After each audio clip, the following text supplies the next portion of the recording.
I like how the time still turns red and stuff when it's getting low. Well, that's pretty darn good, mate. Perfect. Here you go. Take this, mate. And now I assume he just gives you like silver rupees or something if you get perfect again. My guide did not tell me there was anything else to get from there. So there's nothing else to get from there. Anyway, I'm trying to think if there's anything interesting to do in Hyrule Field. There is something interesting I want to do at some point before I head over to Dodongo Mountain, but it is a lot more entertaining than the minigames, so because I'm weird, I'm going to do the minigames first because I want to spread out the amusing times. I guess that's not the weirdest thing anyone's ever said, done, or eaten, but whatever. There's one more archery game that's basically the same gist as that one, except that I'm not as good at it for what that's worth. Like Rainy Day. I get way too excited over the fact that they made it rain one day. It's such a little thing, but I like rain too much. I also like this game too much. I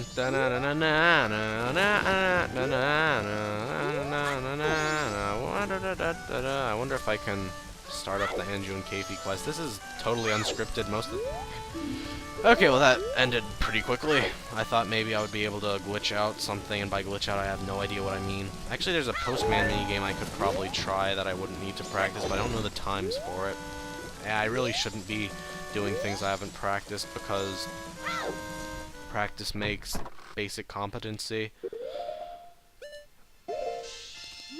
If you think you can do it, why don't you give it a try, sonny? This guy is less great than the other one, and by great I don't even know what I mean. 39, you break it, you get a spectacular prize. Spectacular prize would be not having to play it anymore after I get that prize, but oh well. This is a pretty simple game, as you can see. I'm getting them all so far. It's really not a hard one. I would assume after you know the pattern pretty well it would be easier than the other one, but I don't know the patterns they're in, and you can get really screwed if you hit the blue ones, whereas there's really nothing to inhibit you from going crazy on the forest shooting gallery, so I tend to like that a little better. Well, doing pretty good so far. Say the first prize, which is the one I've actually got in my practice file, is a sure bet. See, at this point it starts getting confusing because I don't know exactly where they're all going to show up. Yeah, this point is where I typically lose. Like, see, I just screwed myself over. I'm not going to get the last round because I hit 2 of those blue ones. You need to hit, I think, 1 or less blue ones to even have a chance at the last round, and you probably won't be able to hit all of them in the last round if you have more than 0 hit. You hit 43. That's not bad for my first try, and I'm going to do 1 try on screen, and then I'm going to give up because I haven't done this in my practice file yet. And talking about my practice file is good Let's Play times, isn't it? Yeah, I sort of need to reset time to have a fresh day to start over with all the mini games that require me to do them on all days anyway, so no big loss here. This can be like the eagerly anticipated final boss of that chapter, considering this is probably the most challenging out of all the individual mini-games, since I have to do it perfectly. You actually can hit them when they start diving back in, which is disorienting because it doesn't really seem like you should be able to do it, but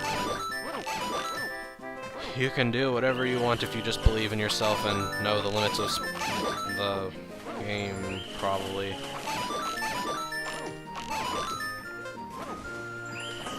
This is a horribly inhumane minigame. What are these Octoroks ever do to anyone? They clearly weren't out in the wild hurting wild lynx or anything. This is probably the first one I generally mess up on because they go down too fast. I can't hit all 5 in that precision. Flat. And you get a reward of 50 rupees if you beat the previous high score, but do not get all perfect, but let's see if I can do that anyway. As you can see, I got pretty close, but I'm not good enough. Oh well, free money.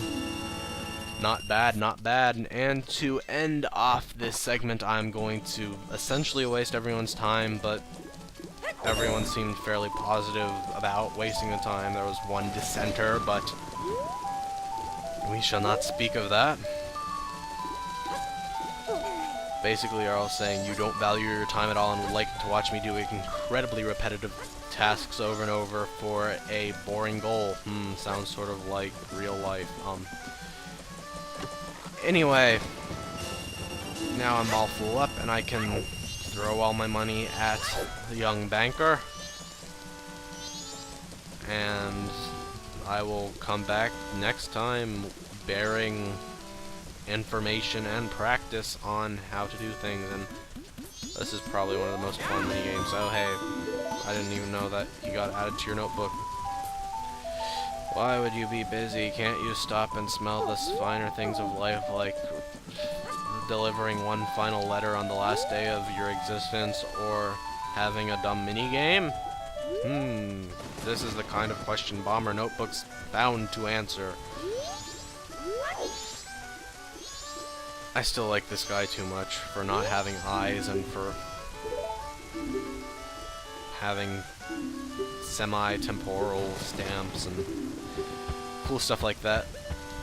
Anyway, slowly but steadily getting to my ultimate total of 5,000 rupees, and I am ready to end this session. I could theoretically stuff some more stuff into it, but half the mini games require me to have started on day one anyway, so this seems like a good time as any to just call it quits and practice so I don't waste everyone's time, especially yours, since there are going to be several hundred people watching this most probably, whereas there's only one me wasting it, so the total man hours wasted is a lot more for me not practicing or something. And gosh, I'm being a little too philosophical for a Zelda Let's Plays, so I will see you next time, at which I will have been practiced, and oh wait, the place right in the mountains through the North Gate!